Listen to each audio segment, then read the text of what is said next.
আমরা সাধারণত দুপুরবেলায় একটুখানি টিভি দেখি, দুপুরবেলায় রাত্রেবেলায় খেতে বসেই আমরা টিভি দেখি, নাহলে টিভি দেখাটা আমাদের খুব একটা ভালো লাগে না। তো ওই টিভি দেখি বলতে গেলে ওই মানে একটুখানি ভালো কোনো সিনেমা হলে বা খেলা চললে বা যদি একটুখানি আমরা কোথাও যাব বলে আমরা এই এখন কী করছি, ব্লগগুলো দেখছি বিভিন্ন সেই জায়গাটার ব্লগ। তো দেখতে দেখতে দেখলাম যে সেখানকার অনেক জায়গা আছে যেখানে camera allow but mobile phone allow নেই। তো কিন্তু জায়গাটা খুব সুন্দর। তো তখন ভাবলাম আমরা যে তাহলে কী করা যাবে, এত সুন্দর জায়গা তো ক্যামেরাবন্দি তো করতে পারবো না মোবাইলে। তখন বাবা বললো ঠিক আছে চলো বিকালবেলায় দেখা যাবে কী করা যাবে।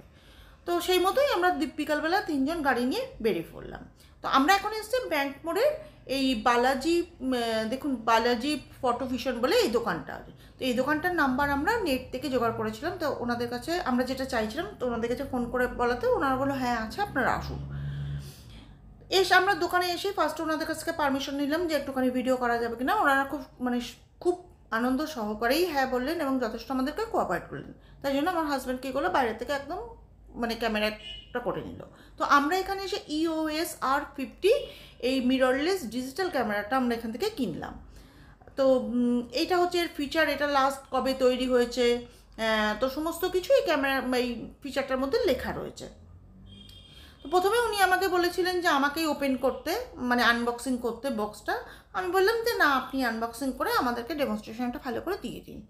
তো যাই হোক উনি আনবক্সিং করলেন। উনি একজন বয়স্ক লোক, কিন্তু এত সুন্দর কর্মদক্ষতা আমার দেখে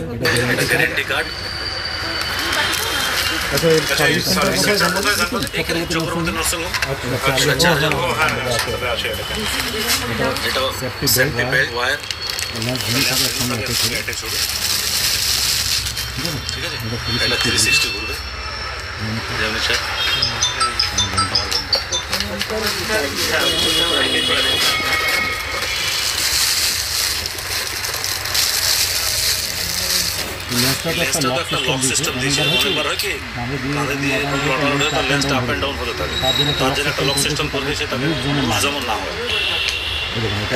এটা ডাইরেক্ট সেন্সর, আর এর পিন অনেক বেশি। DSLR থাকে 7টা থেকে 12টা।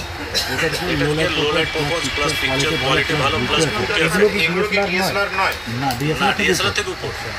এখনকার যেটা জেনারেশন, এটা দেখুন এটা লক আছে, তো এটা এইভাবে এখানে খুলে ছেড়ে দিলে আবার এখান থেকে আপনার জুম করুন, কাজ না থাকলে আবার এটা উল্টো দিকে টেনে বন্ধ।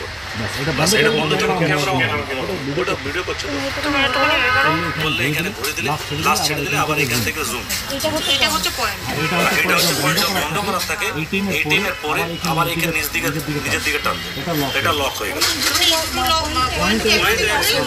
এটা এক সাইডে তো যাবে না, এই পয়েন্টটা নিজের দিকে এখান থেকে পরে কি টাইট থাকবে, ভয় খাবার নেই। এটা কাট করে আওয়াজ হলো, আবার এখান থেকে এখানে বন্ধ। ফ্লাশ দরকার থেকে হাত দিয়ে তুলে নাও, ফ্লাশ দরকার না থাকলে বন্ধ করে দাও। স্ক্রিনটা আবার এখান থেকে আবার জাস্ট এমনি সেলফি নেওয়ার থাকে, তাহলে সেলফি নিয়ে নিলাম, ঠিক আছে। আর এখানে ফিক্স করে দিলে কাজ না থাকলে আবার এটাকে এইভাবে করে এটা বন্ধ করতে থাকে, স্পেস যেমন না আসে, ঠিক আছে। আর জাস্ট এমনি এইখানে এই যে গ্রিপ দেওয়া আছে, সেইখান থেকে এটা ক্লিক বাটন, হাফ পুশে ফোকাস হয়, তারপরে ক্লিক হয়। আপনার ফোকাস করার দরকার নেই, জাস্ট এমনি ফেসের উপর রাখবে। এখন আমরা সিলেক্ট করবো, দেখাবো, ওইখান থেকে অটোমেটিকলি ফোকাস নিয়ে নেবে, ঠিক আছে। আমি একটা ব্যাটারি চার্জ এখন লাগাচ্ছি, ব্যাটারি দিয়ে আর এখানে এসি ভাই যখন চার্জে লাগাবেন, এই প্লাগটা লাগার পর এখানে সুইচ দিবে, সুইচটা যখন বন্ধ হবে প্লাগে।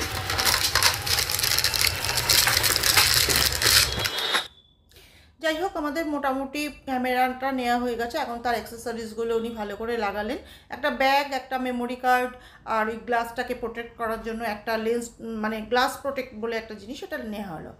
তো সাথে সাথে ভিডিওটাও এখানে শেষ করলাম। আর সবশেষে একটা কথা বলি, এটা কোনো প্রমোশন ভিডিও নয়, আমরা এই প্রোডাক্টটা কিনেছি বলেই আপনাদের সাথে শেয়ার করলাম। যদি ভালো লাগে লাইক